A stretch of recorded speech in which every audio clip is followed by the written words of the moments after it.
कोई कोर्स में रजिस्टर्ड है क्या? नहीं, आप ही ने कोई लाइव कोर्स में रजिस्टर्ड है? लाइव में अभी तक लिया नहीं।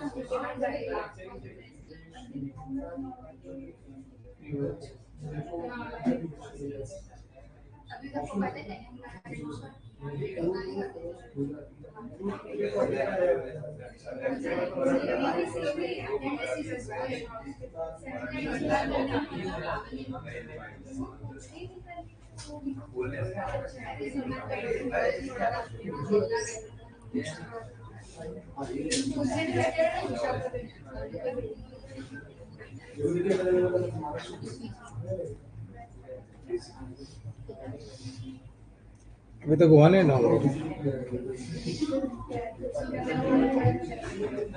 ब्रेक में देखते हैं। चलो नया पेज निकालो सब लोग।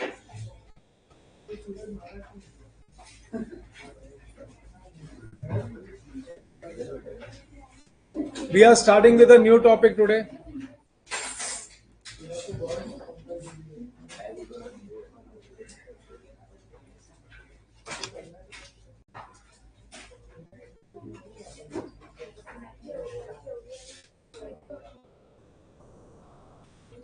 Write the name of the topic.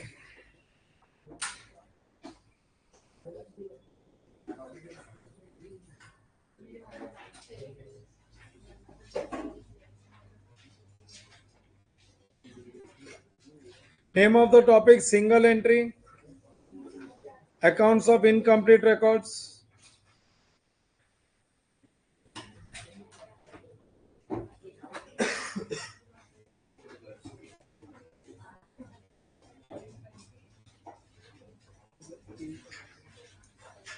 single entry accounts of incomplete records,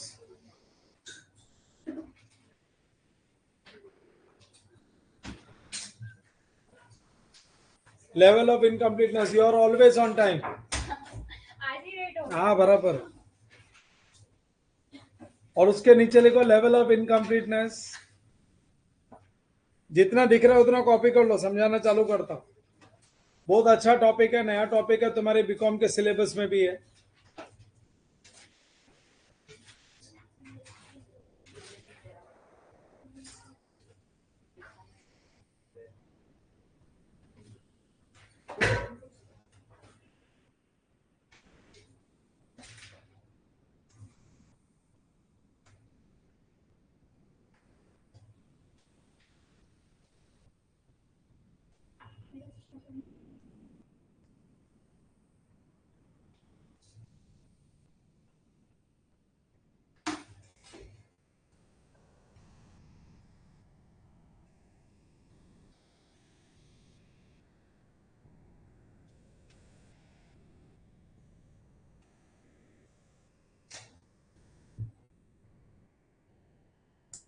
Records are highly incomplete, records are reasonably complete.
To find net profit, capital comparison approach, statement of affairs method. इधर इधर तो इधर ही बैठे आराम से, तो second bench पे बैठना, बराबर दिखेगा।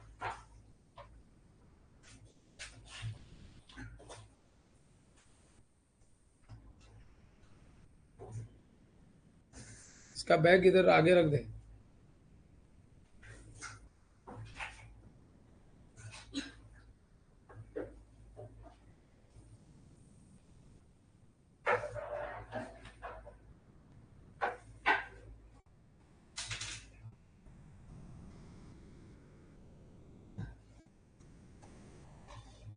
तुम पटेल सर से पढ़े हो पहले?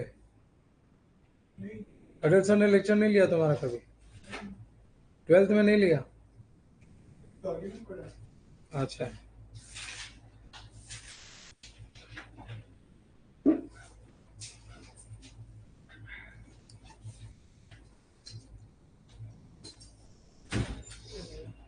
क्यों रोज ही हो रहा है कुछ तो? क्या प्रॉब्लम क्या है? नहीं, meeting with PM?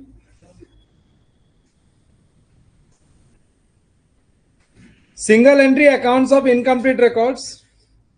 Now level of incompleteness. This is very interesting topic, and this topic totally depends on how you understand final accounts, how better you can solve final accounts. If you are good in final accounts, you will be able to solve this topic.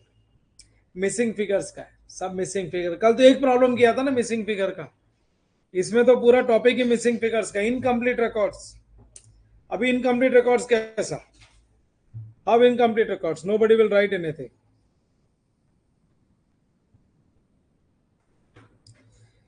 I remember when I started my articleship training, articleship में जब मैं first client के पास गया था ना, तो my article boss he told me that you go to this office and they will explain you what is to be done. I asked him करना क्या है, बोलो वो बता देंगे। अब मैं वहां पे गया, वहां पे जाने के बाद में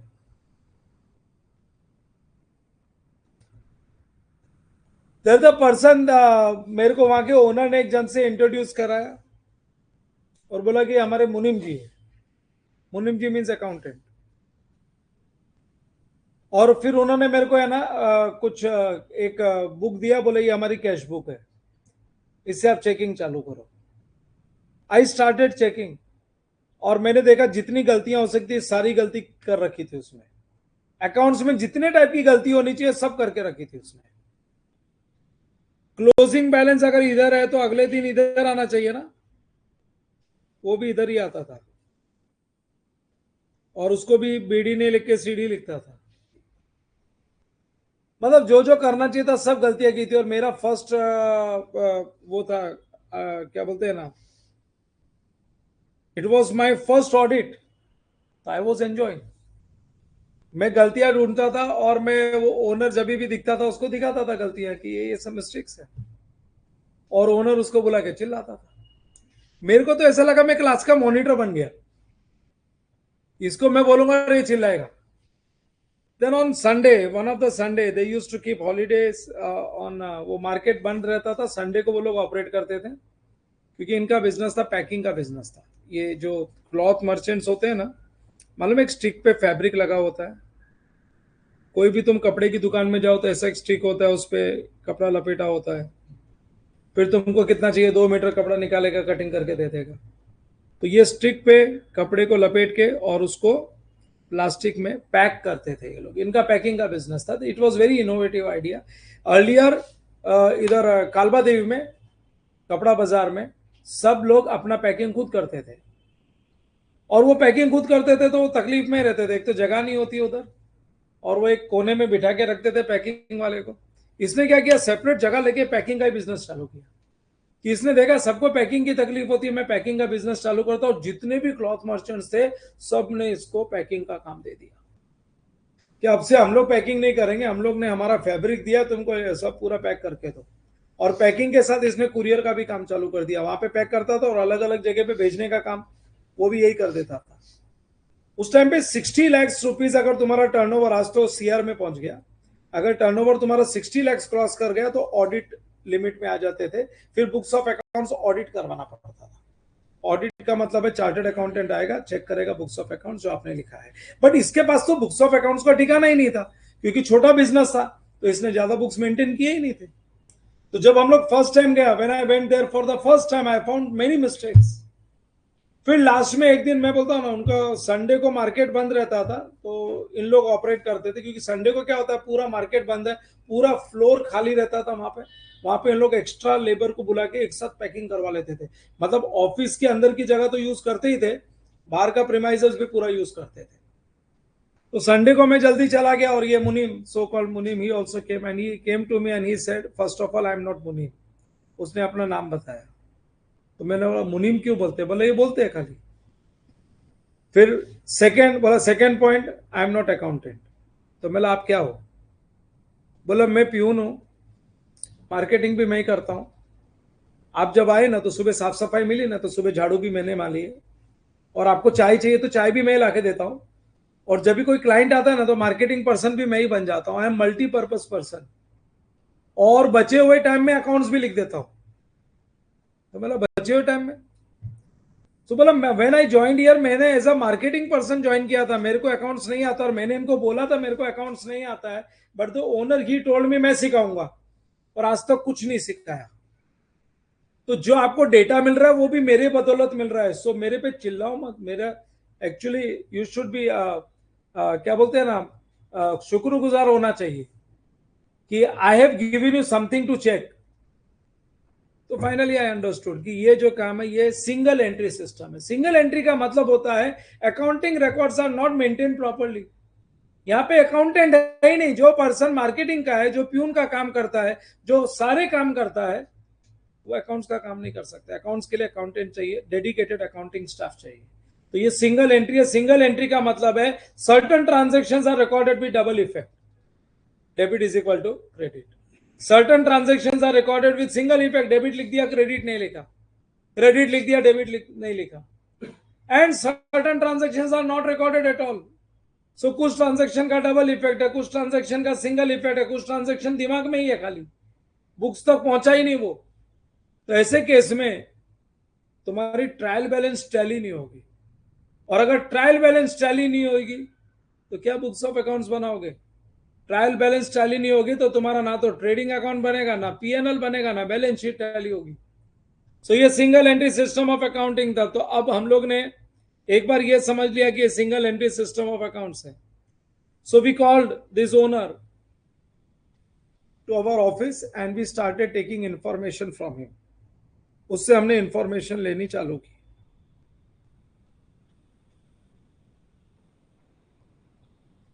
That was the year 31st March 1996। 31st March 1996 was the year। उससे इंफॉर्मेशन लेनी चालू की। ओनर को बुला के पूछा, वो जो प्रीमाइजेस आपका वो ऑफिस खुद का है? उसने बोला हाँ। Show us the agreement.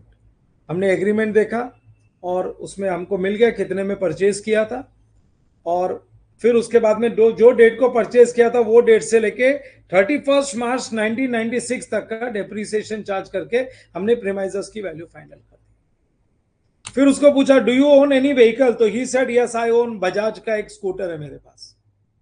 तो उसका भी बिल मांगा हमने, और बिल से जो डेट को परचेज किया था वो डेट से लेके 31 मार्च 96 तक का डेप्रिसिएशन चार्ज किया, और हमने उसकी भी वैल्यू निकाली। फिर हमने पूछा 31 मार्च के दिन कुछ अपने पास स्टॉक पड़ा था क्या? स्टॉक का मतलब है इनके पास तो स्टिक होती है, प्लास्टिक का जो मटेरियल है वो होता है। उसके पास स्टॉक था, उसने स्टॉक की वैल्यू बता दी। फिर हमने पूछा 31 मार्च को आपके पास डेटर्स कितने लोगों से पैसा लेने का था? तो वो उसने लिस्ट मेंटेन कर रखी थी। फिर मैंने पूछा पॉकेट में रोज कितना कैश रखते हो? बोलते 500 रुपया रखता हूँ। रोज 500 या 600 रुपया रहता है। तो कैश इन हैंड अगर रोज 500 रुपया रहता है तो 31 मार्च को भी 500 होगा।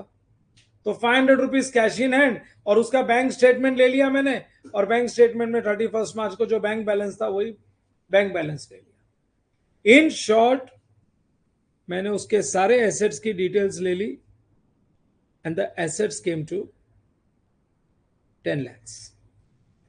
Now same way I started asking him, do you have any loans? बोलते नहीं कोई लोन नहीं।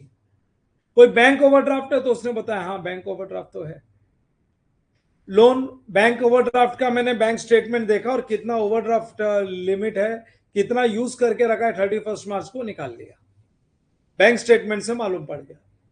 फिर बैंक ओवरड्राफ्ट के बाद में क्रेडिटर्स, मैंने पूछा कितने सप्लायर्स को पेमेंट करने का था ऑन 31 मार्च, तो उसने मेरे को लिस्ट दे दी, और उससे मेरे को इसके लाइबिलिटीज की डिटेल्स मिल गई। So his total liabilities were of 3 lakhs। बोलो इसके एसेट्स है 10 लाख के, क्योंकि इसके पास कोई अकाउंटिंग रिकॉर्ड्स ही नहीं है, क्या चेक करें हम लोग, प्रॉपर रिकॉर्ड्स ही नहीं है, तो हमने उसको अलग तरीके से, और प्लस ये हमको बार बार क्या पूछता था, अपने बुक्स चेक करो, प्रॉफिट बताओ मेरा कितना है, हर दिन। और हमने बोलते थे बुक तो चेक करने थे, बाद में तो हमको मालूम पड़ गया इसका प्रॉफिट तो मालूम पड़ ही नहीं सकता है, क्योंकि एक दिन मैंने बोला मेरे को इनकम की डिटेल्स दो, बोलता है मालूम नहीं है, give me details of income, बोलता है क्या मालूम, देखना पड़ेगा। फिर मैंने बोला एक्सपेंस की डिटेल दो, तो एक्सपेंस की भी डिटेल नहीं है। तो मेरे पास तीसरा स्टेटमेंट था, तेरे को इनकम नहीं मालूम, एक्सपेंस नहीं मालूम, तो मेरे को प्रॉफिट नहीं मालूम, because income minus expense profit होता है। लेकिन मैं बोल देता कि मेरे को मालूम नहीं, इनकम माइनस एक्सपेंस नहीं दे रहा है, प्रॉफिट मेरे को मालूम नहीं, तो ये मेरा क्लाइंट है, क्लाइंट चला जाएगा। तो मैं मालूम नहीं ये स्टेटमेंट नहीं दे सकता हूं, क्योंकि वो बोलने का मतलब है 20,000 रुपया चला जाएगा, ये 20,000 रुपया देने वाला है मेरे को ऑडिट फीस। तो हमने तरीका निकाला अब इसका प्रॉफिट कैलकुलेट करने का। प्रॉफिट कैलकुलेट करने का तरीका है कि इससे एसेट्स की डिटेल मांगी, लाइबिलिटीज की डिटेल मांगी, मिल गया मेरे को। What is the total of assets, what is the total of liabilities, 3 lakhs, what is the difference, and सब ने एंटिटी कॉन्सेप्ट किया हुआ है। एंटिटी कॉन्सेप्ट के हिसाब से सबको ड्यूअल एस्पेक्ट कॉन्सेप्ट, एंटिटी नहीं, ड्यूअल एस्पेक्ट कॉन्सेप्ट मालूम है ना, capital plus liabilities is equal to assets. इसका मतलब है balancing figure is known as what, capital. ये कैपिटल मिल गया।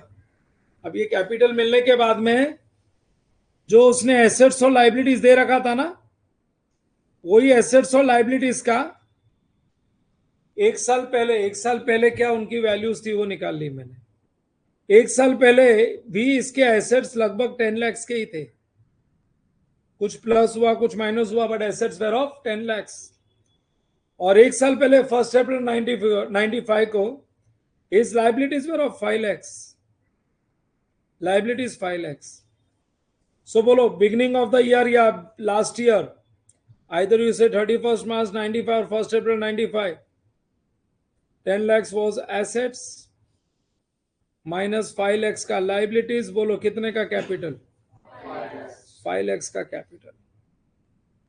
So beginning of the year में अगर कैपिटल 5 lakhs का है और एंड ऑफ द ईयर में कैपिटल कितना हो गया, अभी फाइनल अकाउंट्स किया हुआ है, अभी फाइनल अकाउंट्स किया हुआ है। लास्ट ईयर का जो कैपिटल होता है वो ओपनिंग कैपिटल होता है, ओपनिंग कैपिटल के साथ कितना ऐड हो गया, तो ये 2 लाख को क्या बोलेंगे हम लोग, नेट प्रॉफिट। तो हमने उसका नेट प्रॉफिट निकाल लिया। कैसे निकाला, अकाउंटिंग इक्वेशन से निकाला। बिगिनिंग ऑफ द ईयर में capital plus liabilities is equal to asset, in short assets minus liabilities is equal to capital ढूंढा। एंड ऑफ द ईयर में भी assets minus liabilities is equal to capital ढूंढा, और दोनों capital को compare कर लिया, अगर बढ़ गया तो प्रॉफिट, कम हो गया तो लॉस। और जैसे उसको 2 लाख रुपया मालूम पड़ा कि उसका प्रॉफिट मिल गया, वो खुश हो गया, ही वॉज सो हैप्पी। फिर बोलता है इनकम भी बता दो, एक्सपेंस भी बता दो, तो वो तो क्या अपने अंदर देवी आएगी तो ही मालूम पड़ेगा। अरे you don't maintain the data and you want us to calculate your income and expenses, not possible. ये भी एस्टिमेटेड प्रॉफिट है, ये भी एक्चुअल प्रॉफिट नहीं। इनकम टैक्स रिटर्न फाइल करते समय उसमें लिख के दिया था, this is the first year of the trader, he came under audit limit and accounts were not properly maintained. This is estimated profit. On the basis of estimations, the profit has been calculated and ITR has been filed. कि कल को कोई scrutiny आए, बोलेंगे ये बताओ वो बताओ, तो हमारे पास कुछ नहीं है। हमने ITR भरते समय ये डिस्क्लोजर दिया है कि पहला साल है, इसको 2-3 साल चलने दो, उसके बाद में कोई स्क्रूटनी निकालना। अब तो ये जो एसएससी है इसका रिटर्न एक्सेप्ट करो, जो भी इसने भरा है यस बोलो। Have you understood this? So ये हाईली इनकम्प्लीट रिकॉर्ड्स है। यहां पे रिकॉर्ड्स क्या है, हाईली इनकम्प्लीट। अगर रिकॉर्ड्स हाईली इनकम्प्लीट है तो मेरे को क्या इनकम एक्सपेंस की डिटेल मिलेगी नहीं, मेरे को ट्रेडर के पास से क्या मिलेगा, assets and liabilities. At the beginning of the year, ये बिगिनिंग ऑफ द ईयर है ना balance sheet, beginning of the year assets minus liabilities से कैपिटल ढूंढ लिया। एंड ऑफ द ईयर में एसेट्स माइनस लाइबिलिटी से फिर कैपिटल ढूंढ लिया, और दोनों कैपिटल को कंपेयर किया तो मिल गया डिफरेंस, नेट प्रॉफिट और नेट लॉस। ये कब करने का, when the records are highly incomplete. लेकिन फिर मैं एक और ऑडिट के लिए गया था Worli, Sunjewel international, that was imitation jewellery का बिजनेस था उनका। इमिटेशन ज्वेलरी का मतलब होता है the jewelleries look like gold, उसमें 1 ग्राम 2 ग्राम गोल्ड कंपोनेंट होता है, बाकी वो गोल्ड का नहीं होता, बट फिनिशिंग एकदम गोल्ड जैसा होता है। दे वर पाइनियर्स इन दैट। इनफैक्ट बाद में तो इमिटेशन ज्वेलरी गली नुक्कड़ सब जगह पे बनने लगी।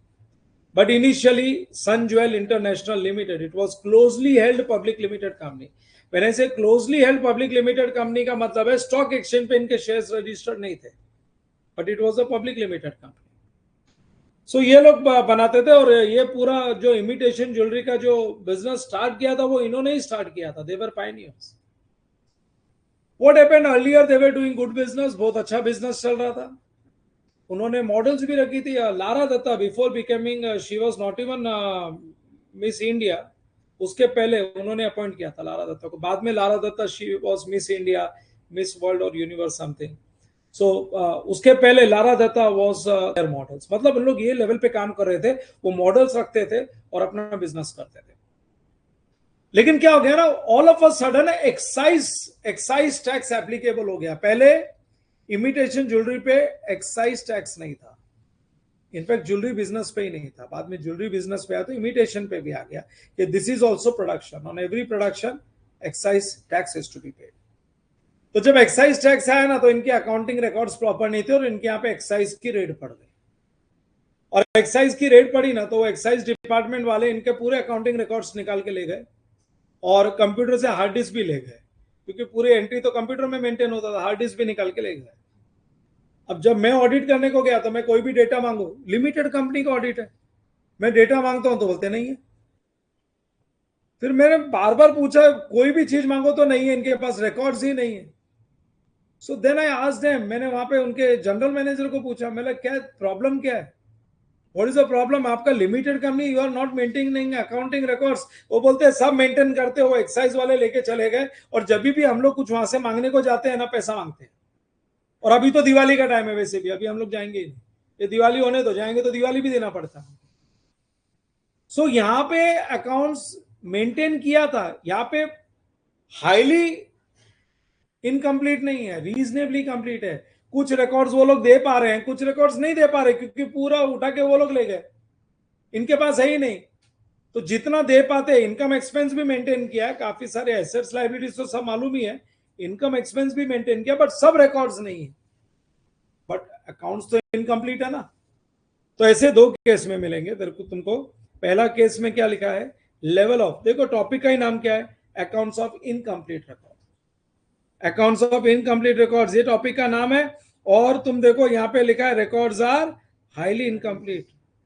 जब रिकॉर्ड्स हाईली इनकम्प्लीट होएगा तो नेट प्रॉफिट कैसे ढूंढेंगे, कैपिटल कंपैरिजन अप्रोच, कैपिटल को कंपेयर करेंगे। बिगिनिंग ऑफ द ईयर में एसेट माइनस लायबिलिटीज कैपिटल मिलेगा, एंड ऑफ द ईयर में एसेट माइनस लायबिलिटीज कैपिटल मिलेगा, दोनों कैपिटल को कंपेयर करेंगे, अगर बढ़ गया तो प्रॉफिट, कम हो गया तो लॉस। दूसरे केस में क्या लिखा है, रिकॉर्ड्स आर रीजनेबली कंप्लीट। यहां पे नेट प्रॉफिट कैसे फाइंड करेंगे, फाइनल अकाउंट्स, फाइनल अकाउंट्स, इसको बोलते हैं स्टेटमेंट ऑफ अफेयर्स मेथड, जो तुमने एफआईजीसी में सीखा था, एफआईजीसी में ही था पहले, तो मालूम नहीं होगा क्या नहीं। और दूसरा क्या है, कन्वर्जन मेथड, इसमें कुछ रिकॉर्ड्स मिलता है, कुछ नहीं मिलता, but proper trading profit and loss capital and balance sheet बनती है, बैलेंस शीट टैली होती है। हम जो रिकॉर्ड्स इनकम्प्लीट है उसको कंप्लीट कर लेते हैं, जो मिसिंग फिगर्स है वो ढूंढ लेते हैं हम लोग।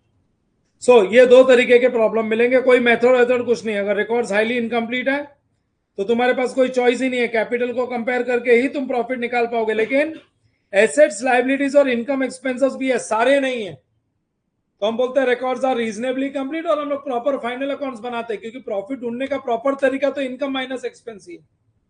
तो हम लोग प्रॉपर फाइनल अकाउंट्स ही बनाते हैं। मैं पहले तुमको तीन एग्जांपल कराऊंगा, रिकॉर्ड्स हाईली इनकम्प्लीट का, वो तुम्हारा स्टार्ट हो जाएगा।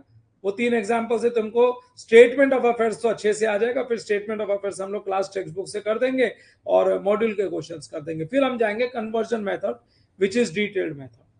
तुम्हारे बीकॉम के सिलेबस में कन्वर्जन मेथड होगा, स्टेटमेंट ऑफ अफेयर्स नहीं होगा। बट तुम्हारे एग्जाम के लिए complete topic is there, exam में स्टेटमेंट ऑफ अफेयर्स का भी क्वेश्चन आ सकता है और कन्वर्जन का भी आ सकता है। तो मैं मेरे एग्जाम्पल दूंगा, ये यहां तक लिख लिया ना तुमने, इसके नीचे लिख दो एक लाइन छोड़ के, illustration number 1। Illustration number 1 start कॉपिंग. 3 illustration करेंगे जिसमें स्टेटमेंट ऑफ अफेयर्स पूरा आ जाएगा समझ में.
अच्छे से कॉपी करना, प्रॉपर्ली स्केल पेंसिल यूज करो.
रोल करूं?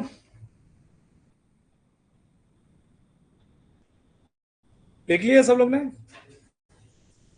Yes, what about virtual students? Have you all done up till this? Up till creditors.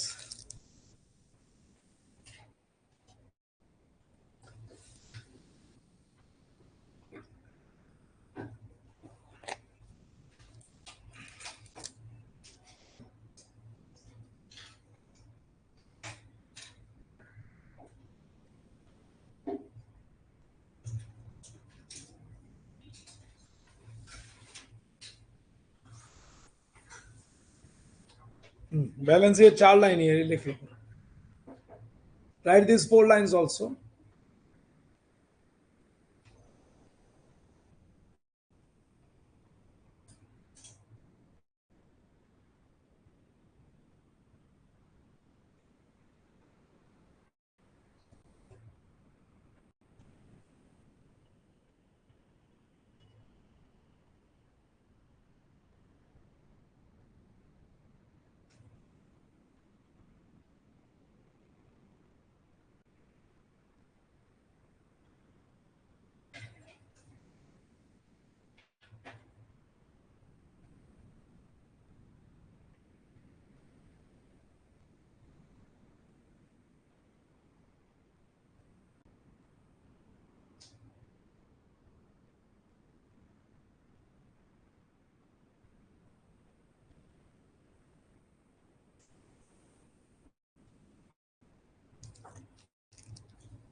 हो गया लिख के?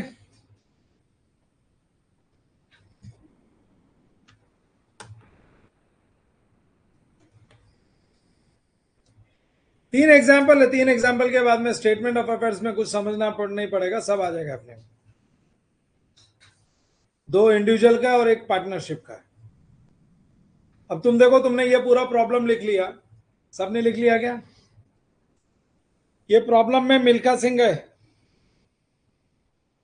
From the following particulars find out profit. Milkha Singh को प्रॉफिट चाहिए। Profit earn by Milkha Singh during the year regarding information, stock दिया है, debtors दिया है, फर्नीचर दिया है, बिल्डिंग दिया है, कैश, बैंक एंड क्रेडिटर्स। कहीं पे भी अपने को दिया हुआ है क्या इनकम और एक्सपेंस? ये सारे एसेट्स और लाइबिलिटीज है। और नीचे भी इंफॉर्मेशन क्या है? ड्राइंग्स है और एक डेप्रिसिएशन दिया है, ये भी तो बैलेंस शीट आइटम ही है। और आरडीडी दिया हुआ है। So nowhere income and expenses is given. So बोलो रिकॉर्ड्स आर हाईली इनकम्प्लीट और रीजनेबली कंप्लीट। तो एक बिगिनिंग ऑफ द ईयर की बैलेंस शीट बना लेते हैं और एक एंड ऑफ द ईयर की बैलेंस शीट बना लेंगे, दोनों में कैपिटल मिल जाएगा। फिर कैपिटल से हम लोग कंपेयर कर लेंगे। बिगिनिंग ऑफ द ईयर की बैलेंस शीट, हम लोग इसको बैलेंस शीट नहीं बोलेंगे, we will call it as statement of affairs, क्योंकि बैलेंस शीट तो वो होती है ना जो प्रॉपर फाइनल अकाउंट से बनती है। ये तो एस्टिमेटेड है, तो we will not call it as balance sheet, we will call it as statement of affairs. So एक बनेगा है बैलेंस शीट या liabilities rupees, assets rupees, but ऊपर बैलेंस शीट नहीं, ऊपर क्या लिखेंगे? Statement of affairs. तो पहले एक स्टेटमेंट ऑफ अफेयर्स हम लोग बना लेते हैं 1 अप्रैल 23 का। अच्छा, ये स्टेटमेंट ऑफ अफेयर्स में कोई एडजस्टमेंट नहीं होगा, क्योंकि डेप्रिसिएशन तो ईयर एंड एडजस्टमेंट है, ये तो करंट ईयर के एंड में आएगा। इवन आरडीडी भी ईयर एंड एडजस्टमेंट है। डेप्रिसिएशन, आरडीडी, ये सब ईयर एंड के एडजस्टमेंट्स होते हैं। तो opening balance sheet without adjustment, closing balance sheet with adjustments. चलो पहले ओपनिंग बैलेंस शीट बनाएंगे, यही पेज पे अगर जगह है तो यही पेज पे चालू कर दो। Opening balance sheet as on, I am telling you the number of lines. Right, opening statement of affairs as on, opening statement of affairs as on 1st April 2023, as on 1st April 23,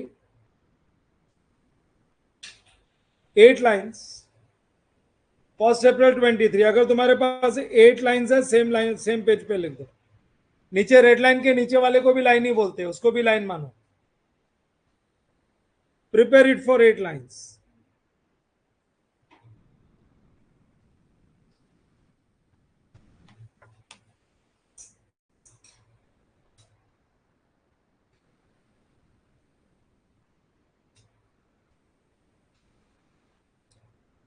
short topic exam में आएगा ही आएगा, आना ही है। Manufacturing में come, may not come, this topic is short topic. NPO आएगा, single entry आएगा।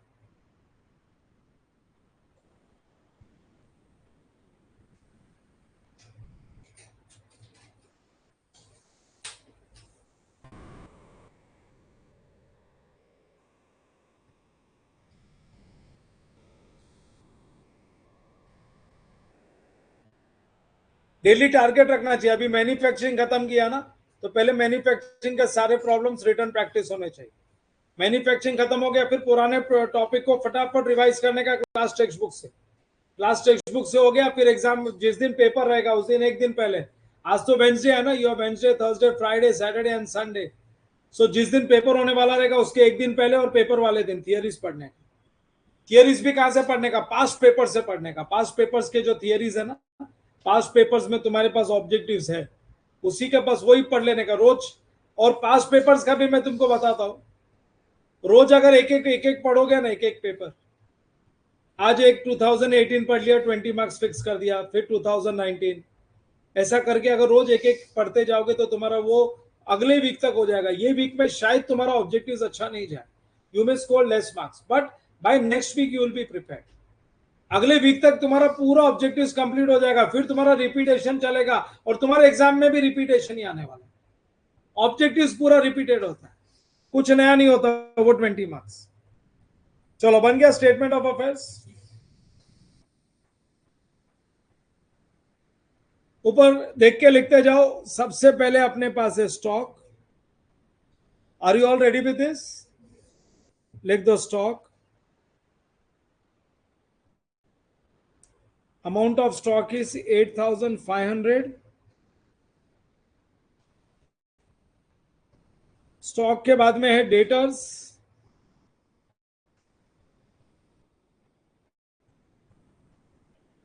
Debtors is 10,500। फिर है फर्नीचर।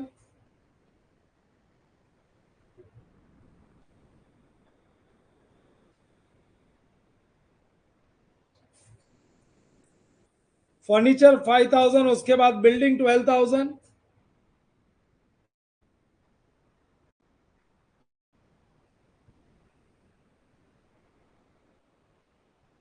और बिल्डिंग के बाद कैश।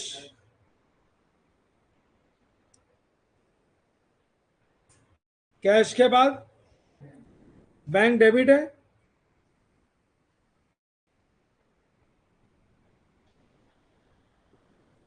बैंक 1,000। और फिर क्या है नेक्स्ट?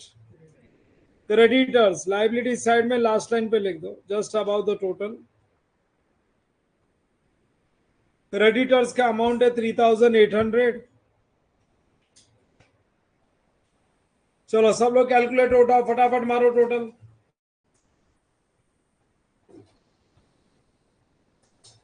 37,500 है क्या?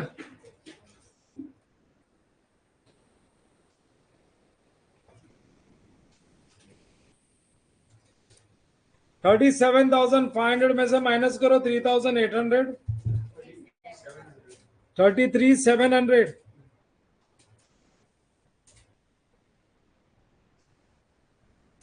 ये अपने को मिल गया opening capital account at the beginning of the year. Opening capital मिल गया सबको। ओपनिंग कैपिटल मिल गया। अब बनाओ और एक स्टेटमेंट ऑफ अफेयर्स बनाओ। इमीडिएट अगले पेज पे चले जाओ। You already, if you are on the next page, right on the next line, statement of affairs as on 31st March 2024.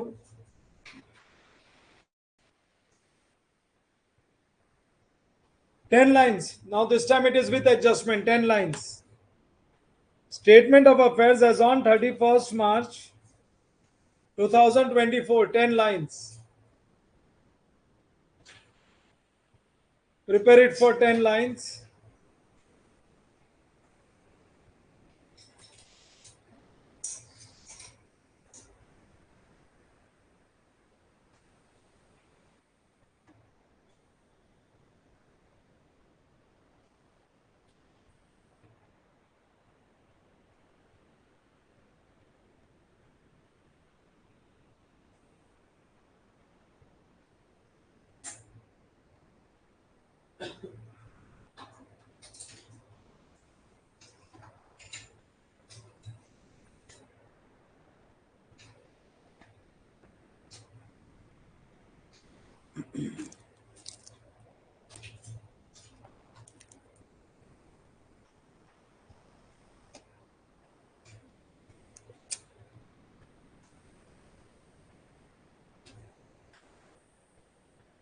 बन गया? कैपिटल लिख लो ना, लाइबिलिटी साइड में पहले लाइन पे लिख लो कैपिटल। अब दो एडजस्टमेंट भी है, फर्नीचर के साथ है, बिल्डिंग के साथ है डेप्रिसिएशन, और डेटर्स के साथ है आरडीडी। ये सब ईयर एंड एडजस्टमेंट है, ओपनिंग बैलेंस शीट में नहीं करने का। देख लो, सबसे पहला आइटम है स्टॉक। Right on stock 10,200।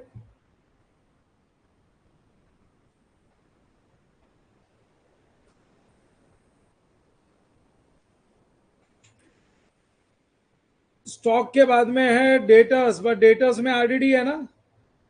कितना परसेंट आरडीडी है? 10%। कितना डेटर्स अमाउंट कितना है? 15,000 इनर कॉलम में लिखो, माइनस आरडीडी। 10% इज 1,500। माइनस करो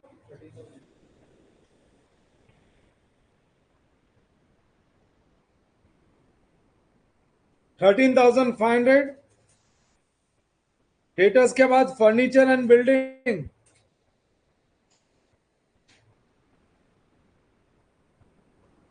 फर्नीचर एक लाइन छोड़ के बिल्डिंग,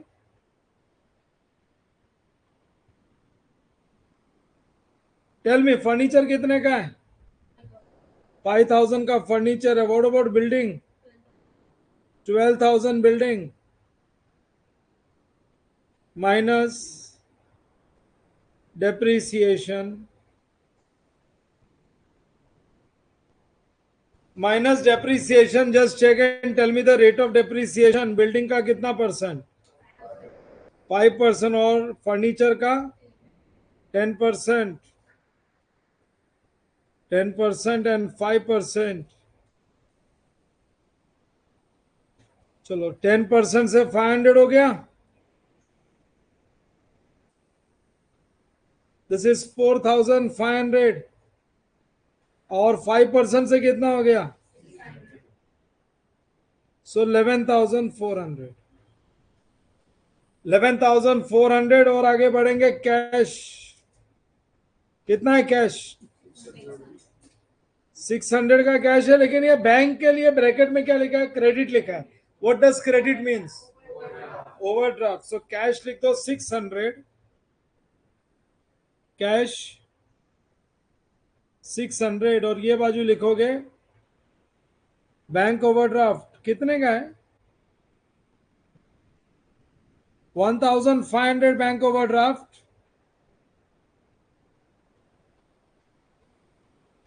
और फिर लाइबिलिटी साइड में एक और आइटम है अपने पास, क्रेडिटर्स 4,900। 4,900 का क्रेडिटर्स। सो देख लो, तुमने डेप्रिसिएशन का भी इफेक्ट दे दिया, आरडीडी का भी इफेक्ट दे दिया। Depreciation RDD both effects given. चलो बताओ जरा मेरे को, एसेट साइड का टोटल क्या बोला? 40,200। 40,200 माइनस करो, डिफरेंस बताओ। 33,800।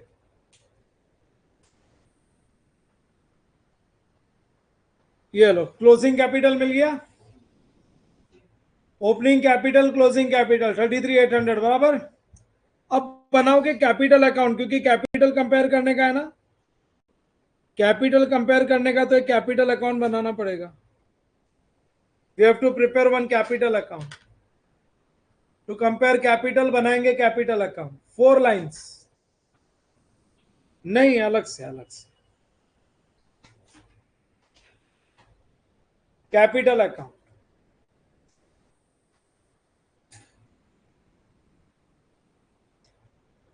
वो जो कैपिटल मिला है वो आफ्टर ड्राइंग्स मिला है, ऊपर जो है आफ्टर ड्राइंग्स है। आउटर कॉलम में तो आफ्टर ड्राइंग्स ही होता है ना, आफ्टर ड्राइंग्स आफ्टर प्रॉफिट, वो फिगर है वो। Now prepare capital account.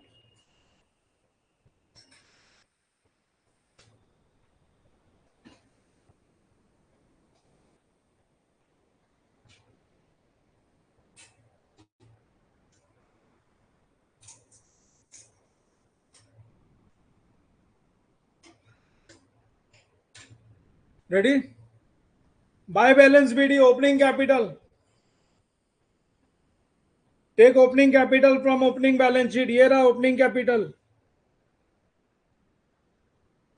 Opening statement of affair से मिलेगा ओपनिंग कैपिटल 33,700। और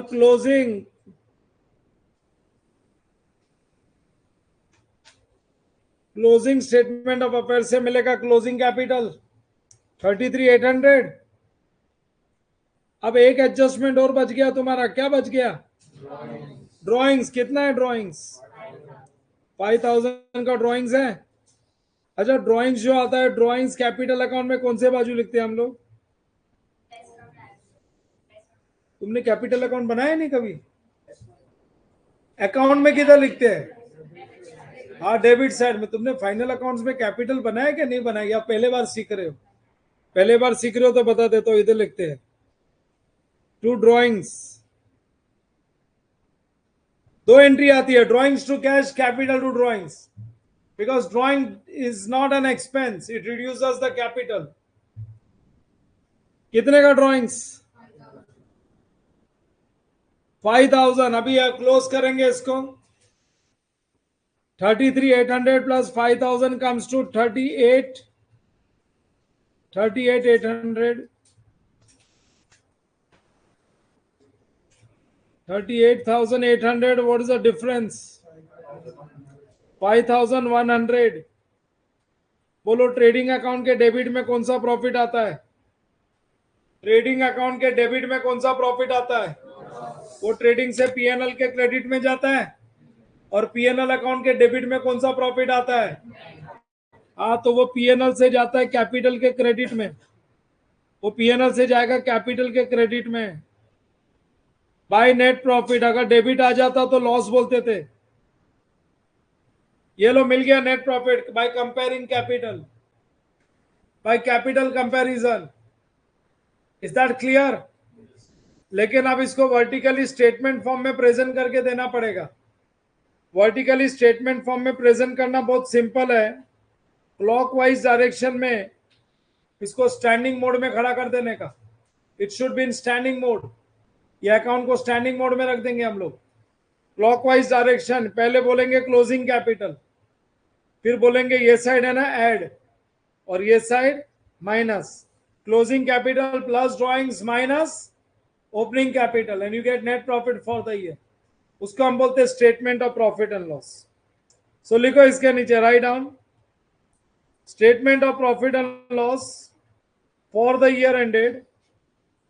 Statement of profit and loss for the year ended 31st March 2024. 4 lines. Statement of profit and loss for the year ended. Statement of profit and loss for the year ended.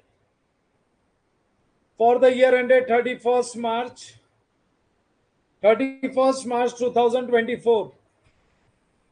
31st March 2024 लिख दिया? हाँ, statement of profit and loss for the year ended 31st March 2024।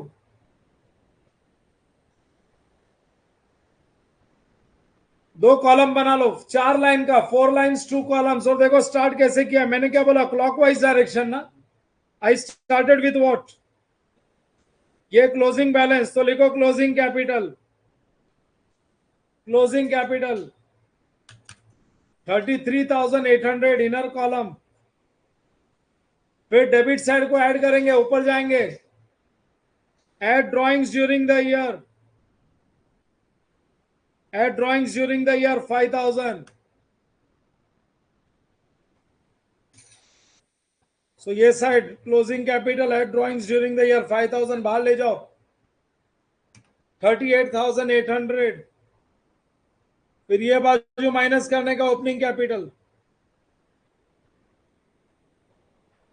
Minus opening capital less opening capital, सीधा outer column, and you get net profit for the year. Net profit for the year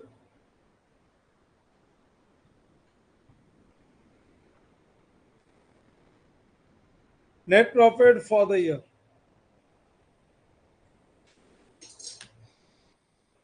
FIGC में तुम लोग 2 statement of affairs बनाते थे, closing. Opening तो एक ही बनाते थे, बट क्लोजिंग एक विदाउट एडजस्टमेंट और एक विद एडजस्टमेंट, एक without adjustment with adjustment. But यहाँ पे अपने को ओपनिंग विदाउट और क्लोजिंग विद एडजस्टमेंट, और फिर स्टेटमेंट ऑफ पीएनएल के पहले कैपिटल बना लेना। So this is how institute की रिक्वायरमेंट ये है। चलो, ये हो गया पहला एग्जाम्पल, तुमको समझा? बिगनिंग ऑफ द ईयर से ओपनिंग बैलेंस शीट बना के ओपनिंग कैपिटल मिल गया, क्लोजिंग बना के क्लोजिंग कैपिटल मिल गया, और फिर ओपनिंग और क्लोजिंग कैपिटल को लेके कैपिटल अकाउंट बना लिया, और कैपिटल अकाउंट में क्रेडिट में डिफरेंस आएगा तो नेट प्रॉफिट, डेबिट में डिफरेंस आएगा तो नेट लॉस। ठीक है, चलो आगे। Illustration number 2। Illustration number 2,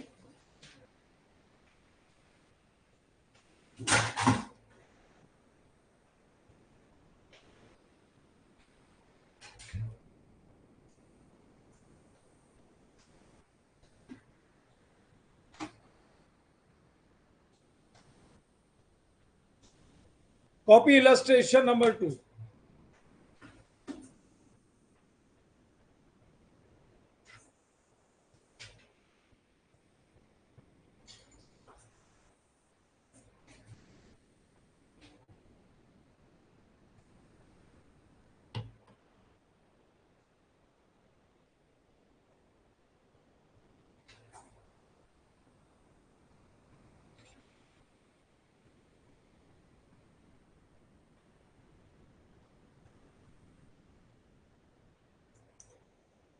With quadratic equation paper 2, I have completed your practice papers for ratio, proportion, indices, logarithm and equations. अभी नेक्स्ट टॉपिक चालू होगा अगले हफ्ते में. अभी तुम्हारा 5 पेपर है नेशनल इनकम का, उसके लिए प्रिपेयर करो. डेली बेसिस पे 2 सब्जेक्ट हाथ में रखना चाहिए. एक अकाउंट्स कांस्टेंट चलना चाहिए संडे पेपर के लिए, और एक जो इवनिंग में तुम्हारा टेस्ट पेपर्स रहता है उसके लिए.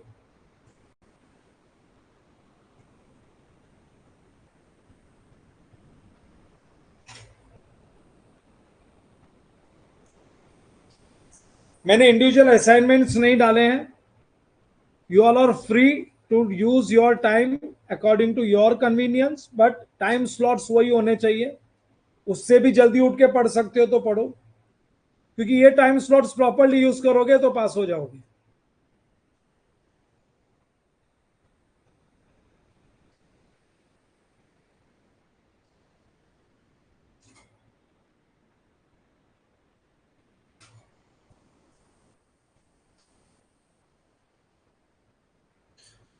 नेक्स्ट वीक संडे को कंपनीज एक्ट का टेस्ट नहीं होगा. नेक्स्ट वीक होगा नेगोशिएबल का. कंपनीज एक्ट का एक पेपर हो चुका है अभी. अब एक नेगोशिएबल का आएगा, फिर दोनों का मिक्स करके दूंगा. बाय द टाइम तुम्हारा इकोनॉमिक्स कंप्लीट हो जाएगा और फिर तुम्हारे लॉ के आगे के चैप्टर्स चालू हो जाएंगे. तब तक तुम्हारा ये 2 चैप्टर परफेक्ट हो जाना चाहिए.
करो ऊपर.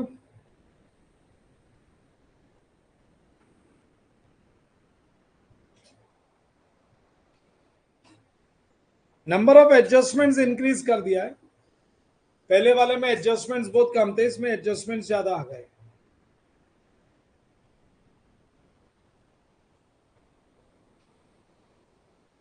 मेरा एनपीओ भी करने का तरीका सिंगल एंट्री जैसा ही होगा, तो इसके लिए मैंने एनपीओ इसके बाद रखा है. सिंगल एंट्री पहले सीख लो, एनपीओ अपने आप सिंपल हो जाता है.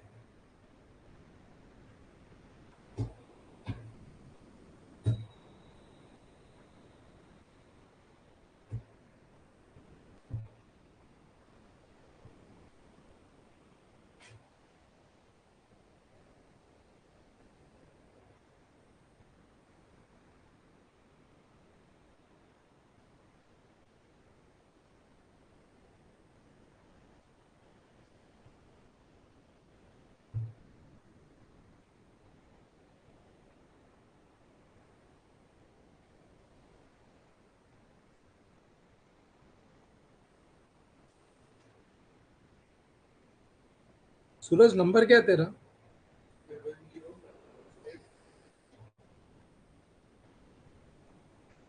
लास्ट में क्या है? 3909।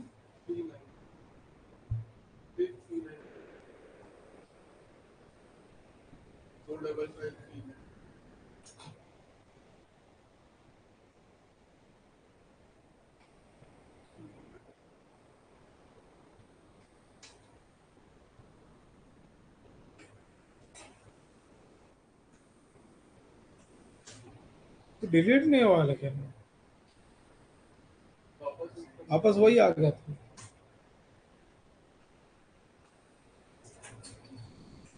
तेरे को मैंने कोई ऑनलाइन लाइव दिया था क्या पहले कभी? पिछले बार दिया था?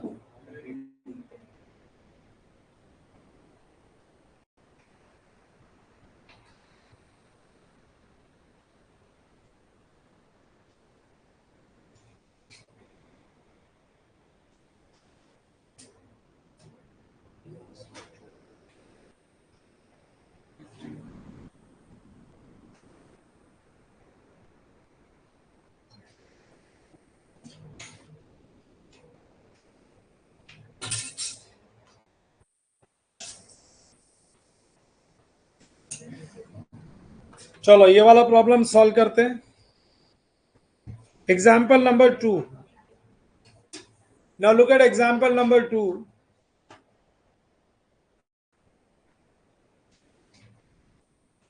Find out net profit earned by Mr. Modi for the year ended 31st March 24. Details is given as under. Factory premises, stock, debtors, cash, ये तो हो गए assets। और फिर है क्रेडिटर्स, बैंक ओवरड्राफ्ट। दो लाइबिलिटी है क्योंकि ओपनिंग बैलेंस शीट में तो कोई एडजस्टमेंट करना नहीं है। फिर उसके बाद पढ़ लेंगे एडजस्टमेंट्स, क्योंकि क्लोजिंग बैलेंस शीट एडजस्टमेंट से अपने को बनाना है। तो पहले ओपनिंग बैलेंस शीट बना लो। लिखो opening statement of affairs. Opening statement of affairs as on 1st April 2023, 6 lines. Opening statement of affairs as on 1st April 2023, 6 lines. Prepare it for 6 lines.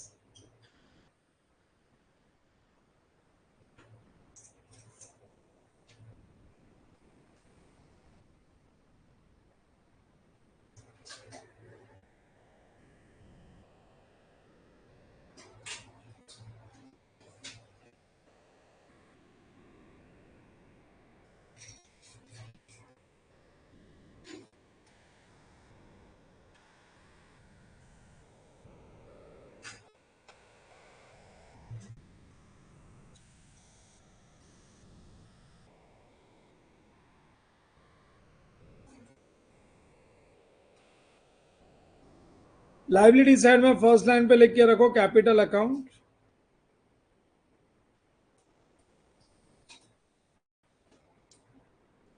Capital account और लिखना चालू करो। सबसे पहले premises 20,000, stock 6,000, factory premises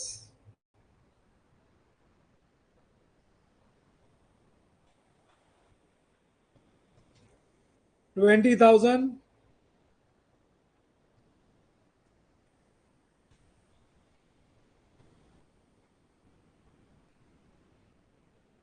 stock 6,000, creditors 5,000, debtors 15,000,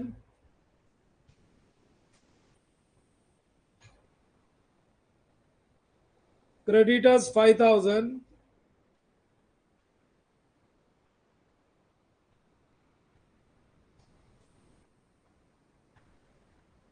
debtors 15,000, उसके बाद 2,000 का bank OD, cash 1,000।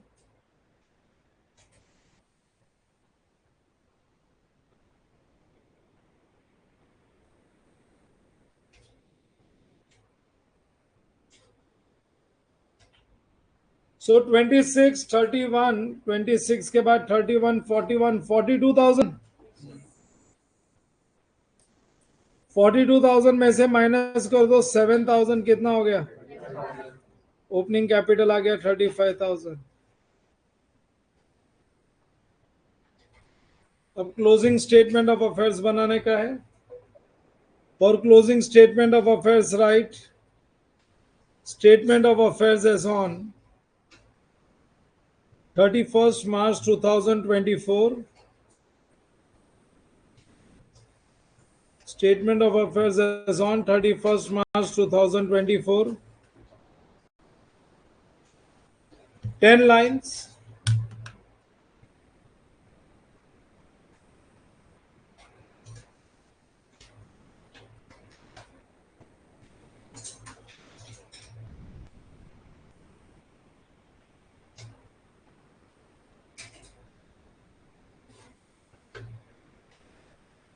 Ten lines.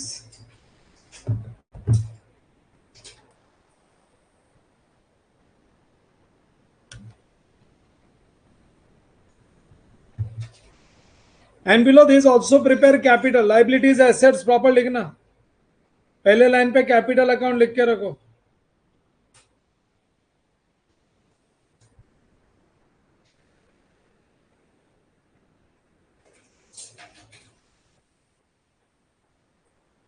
And after that prepare capital account. 6 lines का कैपिटल अकाउंट बना लो।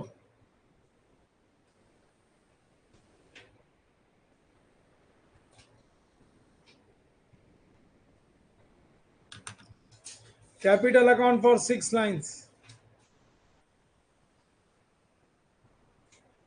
By balance brought down to balance carried down.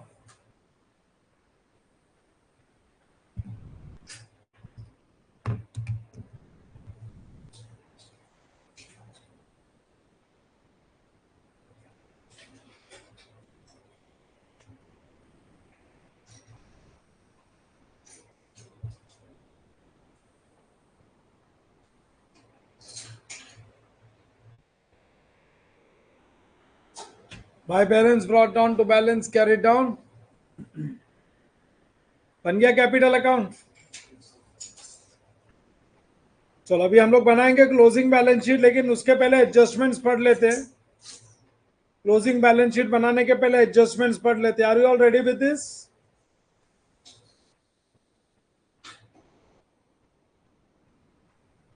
Adjustments में मेरे पास है provide interest on capital and charge interest on drawings. अरे capital और drawings, ये interest जो है ना वो भी कैपिटल अकाउंट में ही आता है। जैसे ड्रॉइंग्स है कैपिटल में डेबिट करते हैं। फर्दर कैपिटल इंट्रोड्यूस्ड है, देखो एडिशनल कैपिटल इंट्रोड्यूस्ड, तो ये भी तो कैश बैंक टू कैपिटल में ही जाएगा।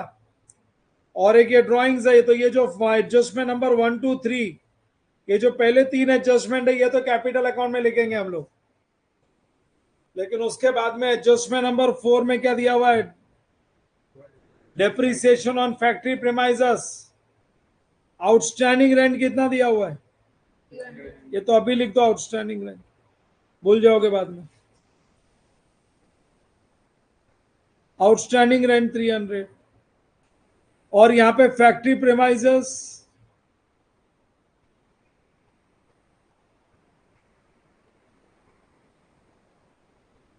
प्रीमाइसेस क्लोजिंग बैलेंस शीट से ले लो, वही 20,000 का है।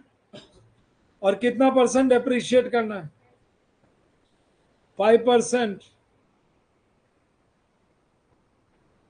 Minus depreciation. 5% बोलो कितना हो गया? 5% 1,000।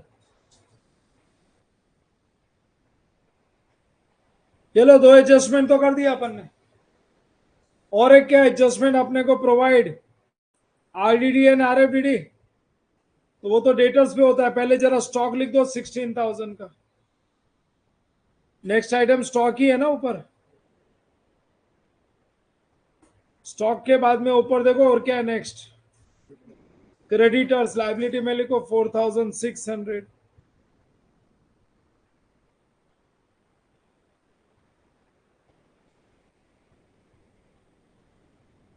हाँ, क्रेडिटर्स के बाद क्या है नेक्स्ट? डेटर्स पे 2 एडजस्टमेंट है। डेटर्स 17,000, पहले क्या माइनस करते हैं? RDD या RFDD? RDD 5%, RFDD 2%. Minus RDD 5% से कितना हुआ? हाँ, 850. सो 16,150. और इस पे RFDD ये कितना परसेंट? सो 16,150 का 2% इज 323.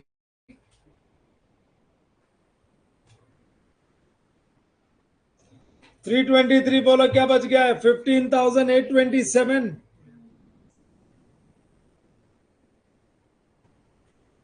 मेरे तीनों एडजस्टमेंट हो गए बैलेंस शीट के। और यहाँ पे एक बैंक ओवरड्राफ्ट है 2,500 और एक कैश है 500. Bank overdraft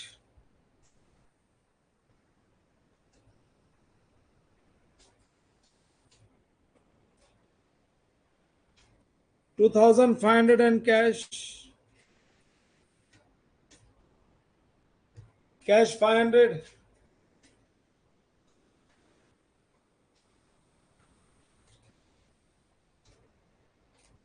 bank overdraft and cash हो गया क्या सबका? अभी हम लोग बैलेंस शीट तो फाइनल कर सकते हैं। बोलो एसेट साइड का क्या टोटल है?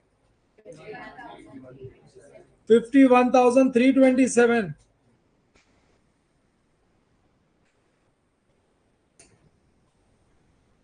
हाँ, 51,327 में से माइनस करो और बताओ। 43,927.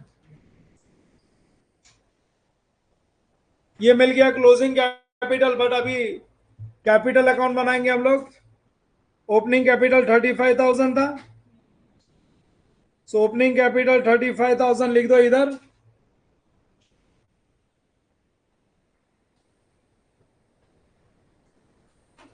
Bye balance brought on closing capital is 43,927.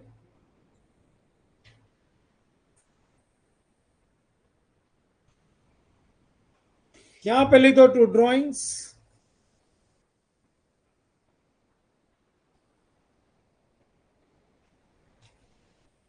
हाँ, अब देखो एडजस्टमेंट्स में क्या क्या दिया है। Adjustment number 3, drawings during the year amounted to कितना पर मंथ? 500 इंटू 12 करेंगे तो कितना? सो लिख दो to drawings 500 per month 6,000.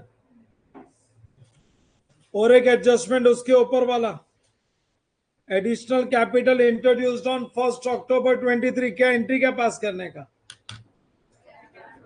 Capital to capital. क्या बोल रहे हो? Cash account debit to capital. So capital के क्रेडिट में लिख दो by cash bank. By cash bank 1 October 23 कितना है? 10,000.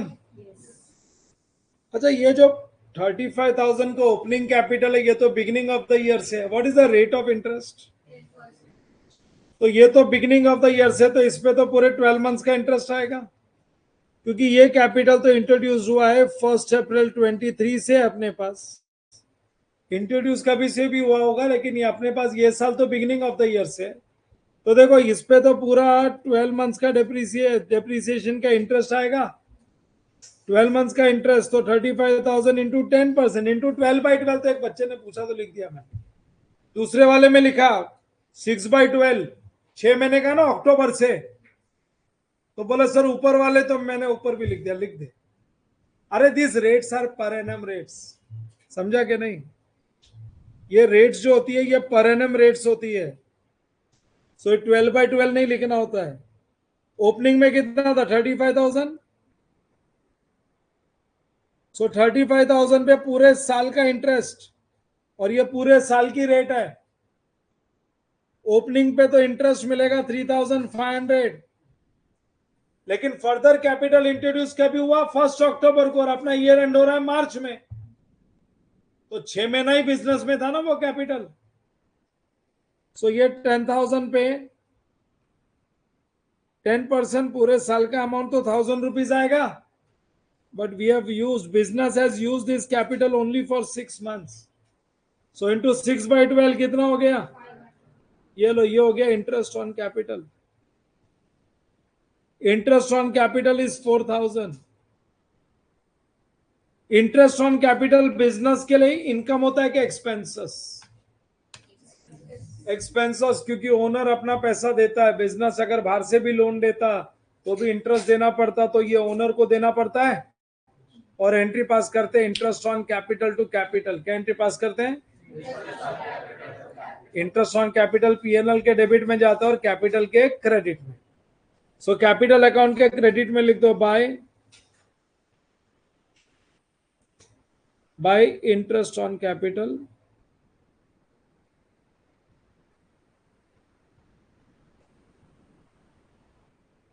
$4,000। Interest on capital 4,000। अच्छा, what is the interest on drawings? 10% ही है, लेकिन ड्रॉइंग सब एक ही डेट को विड्रॉ किया था क्या?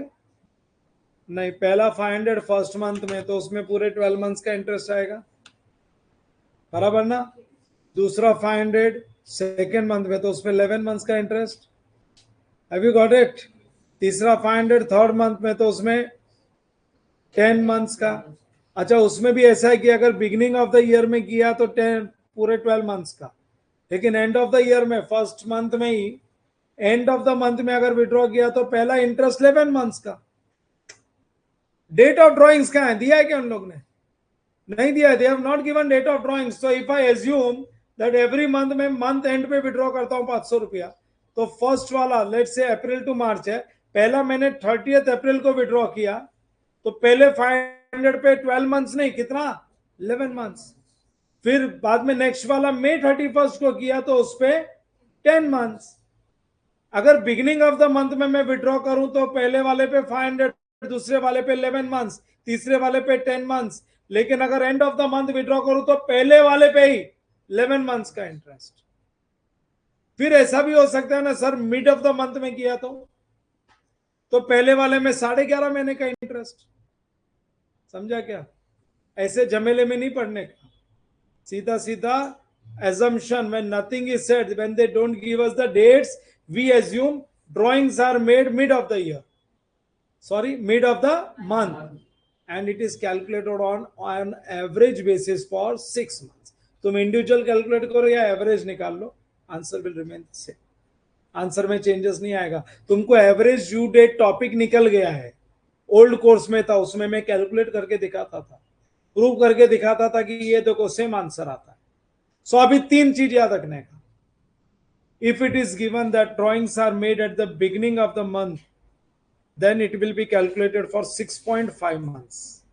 On average basis, interest will be calculated for 6.5 months. If it is given drawings are made in middle of the month, every month 500 रुपया जो विड्रॉ किया वो mid of the month withdraw किया है, then interest is calculated on average basis for 6 months.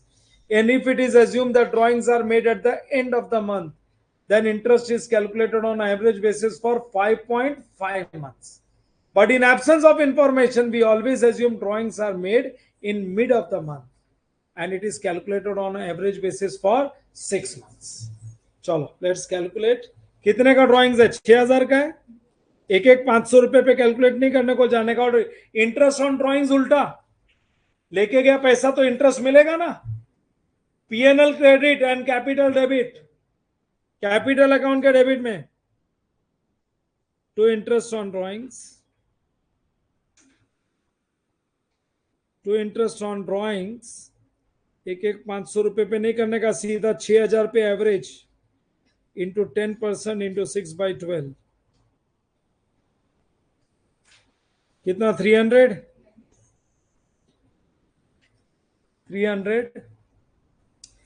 चलो मारो total जरा।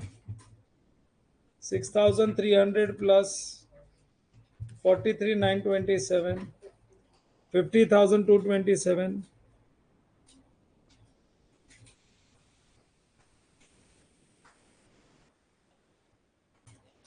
50,227 minus 49 क्या 1227 क्रेडिट साइड में आया तो नेट प्रॉफिट है कि नेट लॉस है?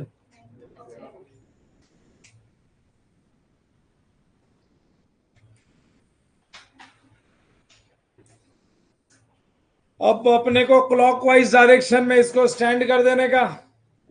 इस बार statement of profit and loss पहले जितना छोटा नहीं बनेगा, देखो कैसे बनेगा, 2 मिनट सुन लो।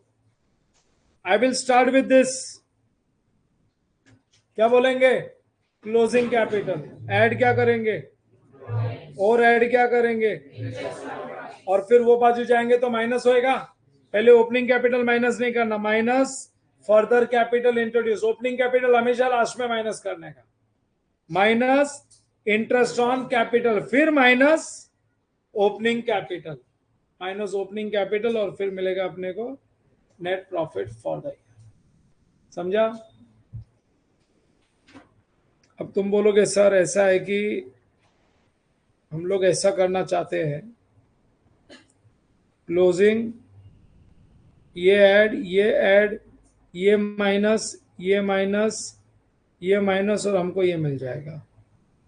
एक प्रेजेंटेशन वाली बात होती है, अगर स्टार्ट क्लोजिंग कैपिटल से किया तो एंड ओपनिंग कैपिटल। समझा ना? अपने कैपिटल अपन ने ऐसा गलत तरीके से लिखा क्या कि ओपनिंग कैपिटल को इधर लिखा क्या मैंने, कि कहीं पे भी लिखने का नहीं, ये बाजू लिख देता हूं इधर, और पहले लाइन पे ये लिखा गया, ये लिखा गया। एक लिखने का तरीका होता है तो फॉलो करने का, उधर आर्ग्यूमेंट नहीं, अपने दिमाग में वो आर्ग्यूमेंट नहीं चलना चाहिए कि ये बाजू ऐड कर देते, वो बाजू लेस कर देते। तरीका होता है हर चीज का। If you have started with closing capital, opening capital should be the last, और उसके बाद आ जाएगा net profit for the year. चलो लिखो, statement of profit and loss. Statement of profit and loss for the year ended, statement of profit and loss for the year ended 31st March 24. Prepare it for 8 lines. 8 lines का statement बना लो।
हो गया? देखो illustration number 3.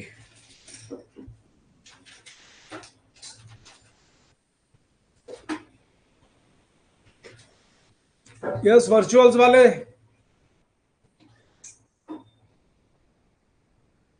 Doordarshan सबका हो गया क्या complete?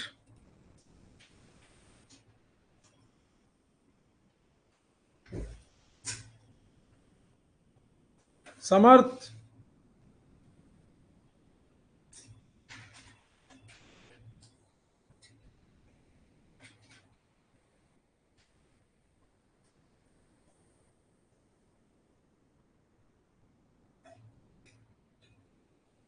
करो नेक्स्ट इलस्ट्रेशन कॉपी करो. Illustration number 3.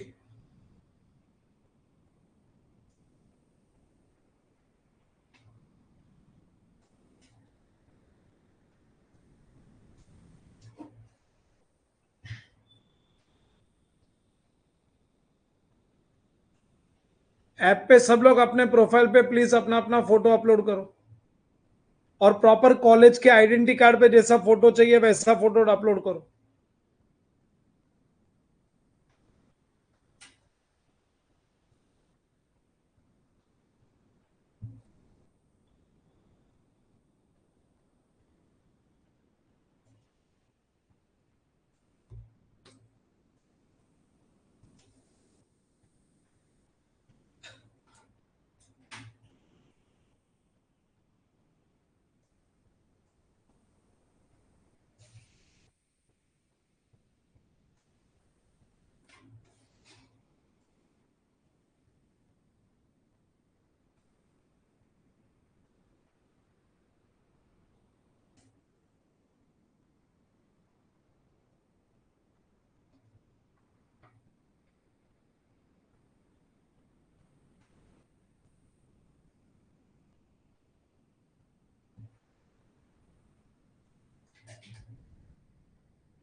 वो स्क्रीन डाल देना उसके अंदर जो भेजा है मैंने.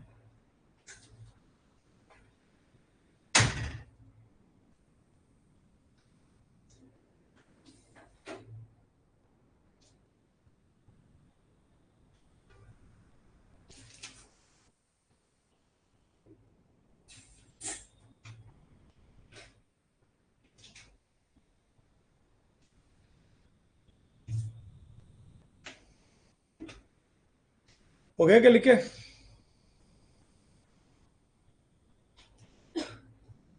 Copy this. You are required to find out net profit for the year and also prepare partner's capital account.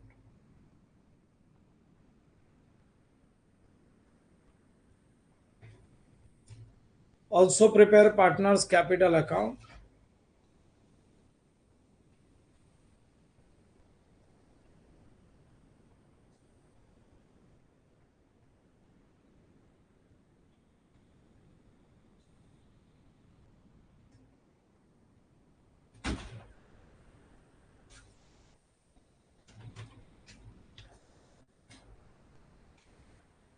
इसमें नहीं डालने का है, नहीं डाला है उसमें वो तो उधर चार्जर उधर है उसका किधर? अच्छा इधर ही लगा हुआ है बाद में क्या? लगाऊंगा घर में अच्छा इसमें नहीं डालना, कंप्रेसर वाली बात इसमें इसमें नहीं, नहीं जरूरत। पेन में डाल के रखो लॉ टेस्ट का मार्क्स कब अपलोड होएगा? हो जाएगा, हो जाएगा, आज हो जाएगा, फिर नेक्स्ट टेस्ट के पहले पहले हो जाएगा। बहादुर मयूर सर को फोन करके पूछो ना, लॉ का मार्क्स कभी होएगा। हाँ,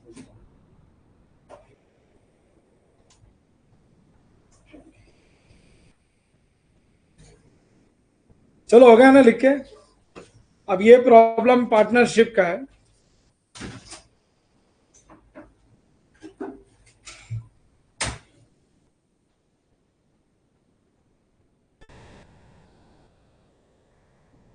ए एंड बी स्टार्टेड बिजनेस। अरे बिजनेस अभी चालू हुआ है तो ओपनिंग के बैलेंस शीट किधर से आएगी? Started business on 1st Jan 15 with capital of ₹30,000 each.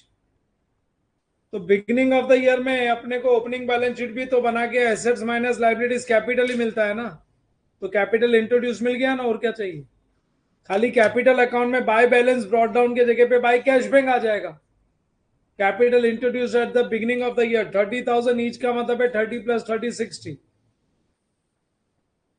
There assets and liabilities at the end of the year. 1st Jan को बिजनेस चालू किया था, 31 दिसंबर, तो सीधा क्लोजिंग बैलेंस शीट बना लेंगे। Cash, bill receivable, debtor, stock, fixed assets minus creditors, capital मिल जाएगा। Partner share profits and losses in the ratio of 3:2, allowing interest on capital and charging interest on drawings at 12% per annum. So profit sharing ratio दिया हुआ, interest on capital, interest on drawings देके रखा है, और drawings during the year 9,000 and 12,000 respectively. You are required to find out net profit for the year and also prepare partners capital account. ठीक है, तो सीधा ओपनिंग बैलेंस शीट तो बना ही नहीं सकते ना हम लोग। नॉर्मली हम लोग क्या बनाते हैं? Opening statement of affairs, closing statement of affairs और कैपिटल अकाउंट, फिर स्टेटमेंट ऑफ पीएनएल बनता है। तो हम लोग अभी ओपनिंग नहीं बना सकते, closing statement of affairs, capital account और स्टेटमेंट ऑफ पीएनएल। एक काम कम हो गया अपना। लिखो statement of affairs as on, right on statement of affairs as on end of the year 31 December 2015। Opening नहीं बनाएंगे। Statement of affairs as on 31st December 2015.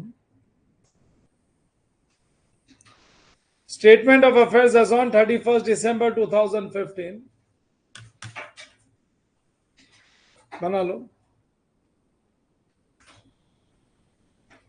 Prepare it for 8 lines.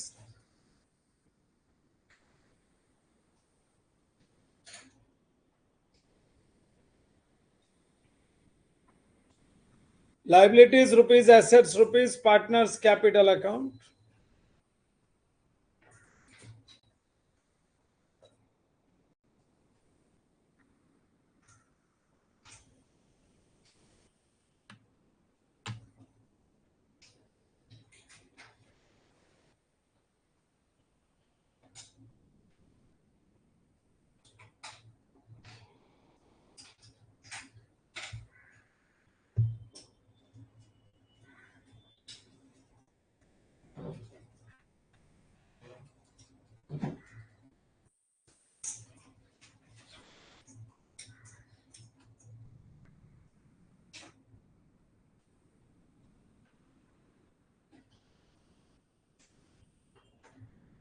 बन गया क्या?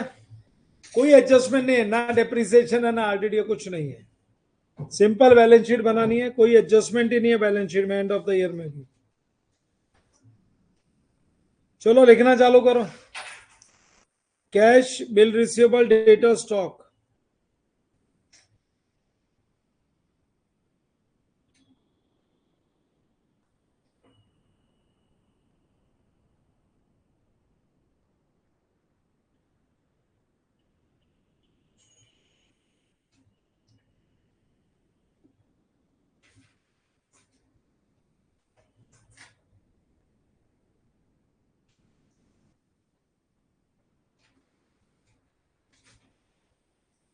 6,500, 6,300.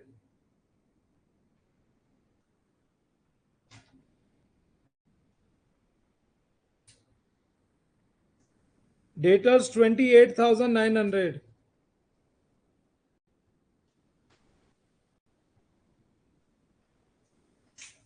Stock 18,200.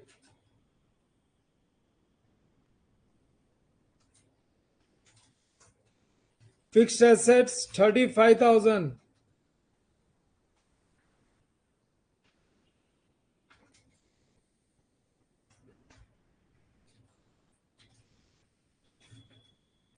फिक्स्ड एसेट्स के बाद है creditors 16,800. Tell me the total of asset side. हाँ 94,900. 94,900. बोलो डिफरेंस. 78.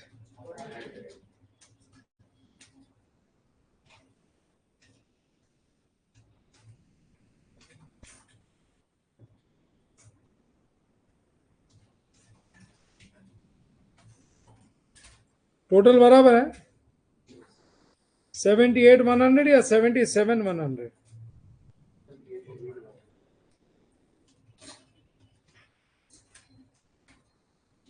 $78,100. अभी 78,100 का डिवीजन करने का पार्टनर्स में ए और बी में. बोलो कैसे. वो क्या है, वो 3-5 क्या है, काय का रेशियो. तो ऐसा कहां बोला है कि capital ratio and profit sharing ratio is same. ऐसा कहीं नहीं बोला हुआ. You can not do it. Profit sharing ratio and capital ratio are same अगर बोला रहेगा ना कि capitals are contributed proportionately, that means you can do it, not otherwise. So ये मिसिंग है. प्रॉफिट शेयरिंग रेशियो में नहीं करने का. क्वेश्चन मार्क डाल दो. किसी ने कर दिया रहेगा तो अभी कैंसलेशन है. अब नीचे बनाओगे partners capital account and partners capital account. Prepare it with 3 columns on both the sides. 3 columns on both the sides.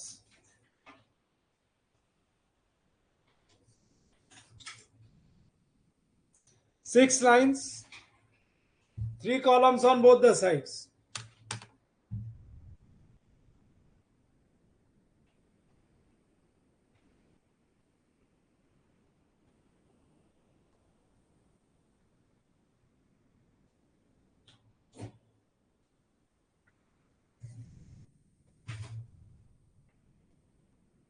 A, B and total.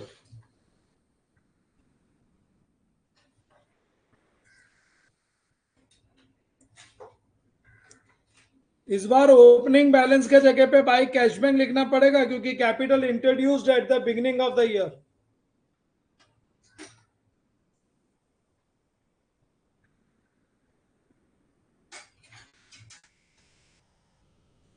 मैंने टोटल कॉलम बनाया क्योंकि पहले टोटल कॉलम का ही काम करेंगे. मेरे पास इंडिविजुअल कॉलम्स के सारे डिटेल्स नहीं है. जो जो डिटेल्स है इंडिविजुअल कॉलम्स का वो तो लिख लेंगे. Are you all ready up till year. बोलो capital introduced at the beginning of the year कितना ईच है. तो cash bank to capital A का 30,000, 30,000 for B and total is 60,000. Debit side में आता है ड्रॉइंग्स.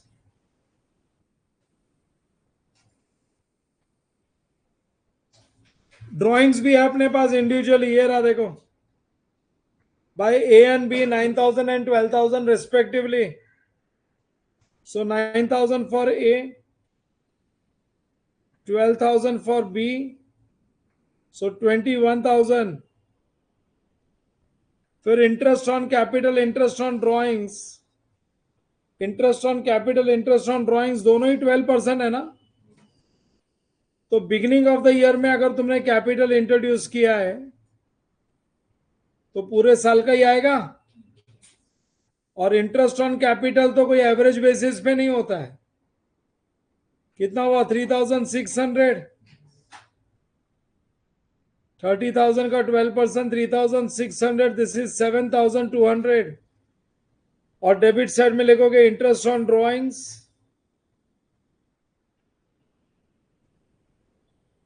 अच्छा, 12% इंटू 6/12 करो ऑन एन एवरेज बेसिस, या 6% ही लिख दो ना, बात एक ही है ना। 9,000 इंटू 12% इंटू 6/12, या रेट को याद कर दो। 6 महीने का रेट बोलो कितना पहला? क्या बोल रहे हो? 540। क्या बोला था तुमने? 7 कुछ बोला। 540 और फिर 720।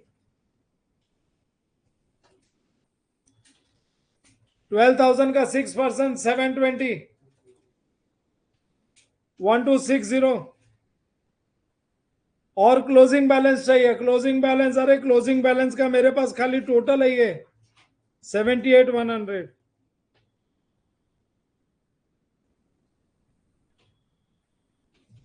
78,100 we have this total. Individual नहीं है मेरे पास। I don't have this two values. कुछ लोगों के पास है, वो पीएसआर में कैलकुलेट करके बैठे, बट वो रॉन्ग है। तो अभी टोटल कॉलम तो पूरा हो गया ना अपना, रेडी।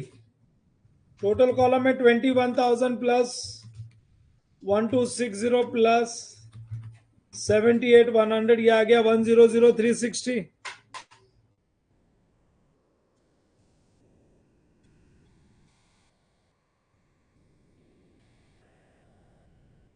100,360 माइनस 60,000 माइनस 7,200, बोलो कितना आ गया? 33,160।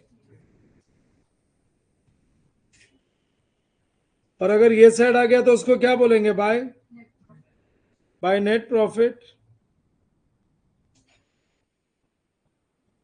और नेट प्रॉफिट का तो रेशियो है ना अपने पास, कैपिटल का रेशियो नहीं। नेट प्रॉफिट तो अपने पास है 3:2।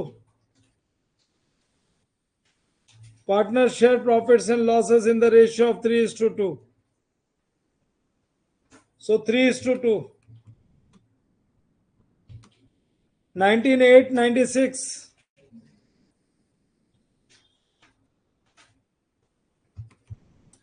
13,264। अब ये लिखने से क्रेडिट साइड पूरा मिल गया। 13,264 प्लस 33,600, दिस इज 46। 864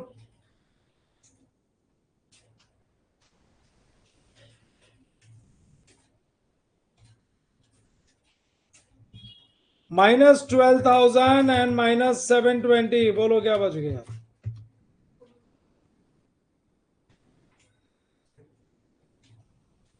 34,144। और ये दूसरा 33,600 प्लस 19,896, 53,496।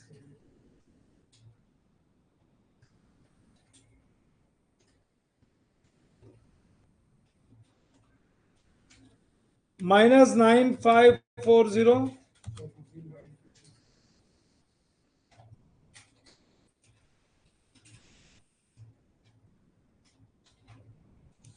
ये 43,956 और 34,144 ऐड करके देखो ना।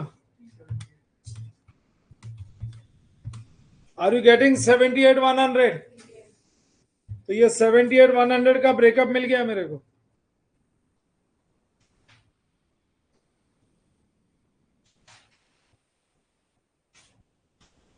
$78,100 का ब्रेकअप अपने को मिल गया।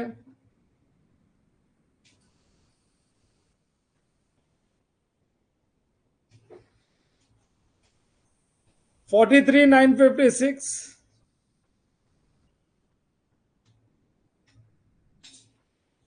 and 34,144।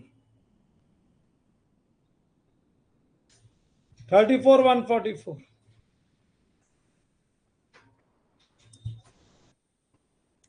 Statement of profit and loss, statement of profit and loss तो पार्टनर्स कैपिटल से बनता है ना, अब आराम से बनेगा, 3 कॉलम का बनेगा। ये closing capital, add drawings, add interest on drawings, minus interest on capital. पहले ओपनिंग नहीं लिखने का, इस बार ओपनिंग के जगह पे कैपिटल इंट्रोड्यूस ही है, and minus capital introduce at the beginning of the year and you get net profit for the year.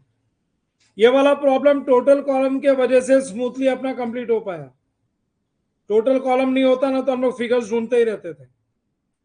चलो नीचे लिखो statement of profit and loss, right down statement of profit and loss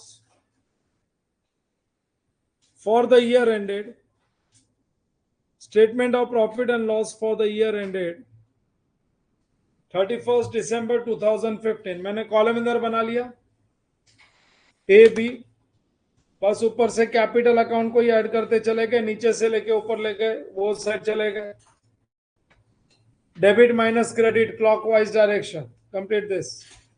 So with these 3 illustrations, statement of affairs has been introduced. I've introduced statement of affairs method.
हो गया, एक break ले लो 15 minutes का।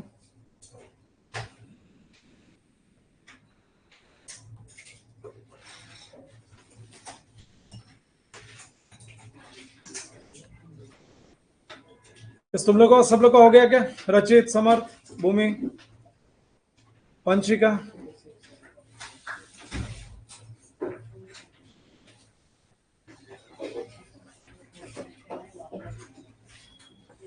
ठीक है, एक 15 मिनट का break ले लो तुम लोग सब लोग।